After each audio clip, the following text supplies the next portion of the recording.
نحمدہ و نصلی و نسلم علی رسولہ الکریم، اما بعد فاعوذ باللہ من الشیطان الرجیم، بسم اللہ الرحمن الرحیم۔ آج کا موضوع جو ہے وہ حلال اور حرام جانوروں کے متعلق ہے۔ حلال جانور کون سے ہیں اور حرام جانور کون سے ہیں؟ تو حضرت جابر رضی اللہ تعالیٰ عنہ سے روایت ہے، کریم آقا صلی اللہ علیہ وسلم نے گھریلو گدھوں، خچروں اور درندوں اور پنجے سے شکار کرنے والے جانوروں کو خیبر کے موقع پر حرام قرار دیا۔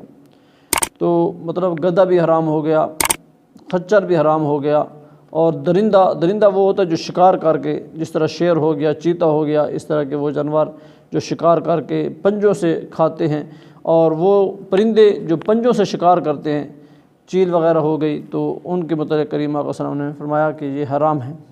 اور حضرت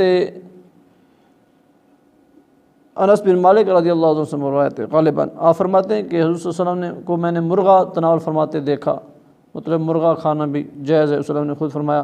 اور ایک صحابی رسول اللہ فرماتے ہیں کہ میں نے ایک دن کریم آقا صلی اللہ علیہ وسلم کے ساتھ تھا، تو جنگل میں نے نیل گائے جو تھی اس کا شکار کیا، میں نے اس کو بھونا اور کھا لیا۔ تو کریم آقا صلی اللہ علیہ وسلم نے مجھ سے پوچھا کہ اس کا کوئی گوشت باقی ہے؟ تو میں نے عرض کی ہاں یا رسول اللہ، ایک جو ہے وہ ران اس کی میرے پاس موجود ہے۔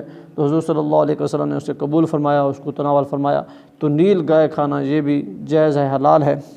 اسی طرح حضور صلی اللہ علیہ وسلم نے فرمایا دو مردار جو ہیں وہ ہمارے لیے حلال قرار دے دیے گئے ہیں، اور دو خون جو ہیں وہ بھی ہمارے لیے حلال ہیں۔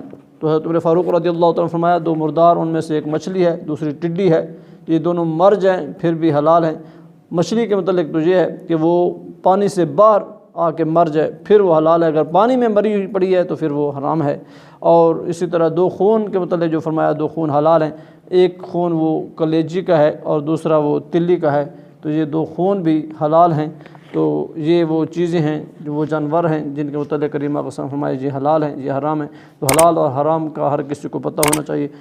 جب تک کسی چیز کے بارے میں مطلق پتہ نہ ہو کہ یہ حرام ہے یا حلال ہے تو اس کو نہیں کھانا چاہیے۔ جہاں پہ شک پڑ جائے، وہم پڑ جائے، ان چیزوں سے بچنا چاہیے۔ شک سے تو ویسے بھی بچنا چاہیے۔ اللہ تعالیٰ سے دعا ہے اللہ تعالیٰ ہم سب کو عمل کی توفیق عطا فرمائے۔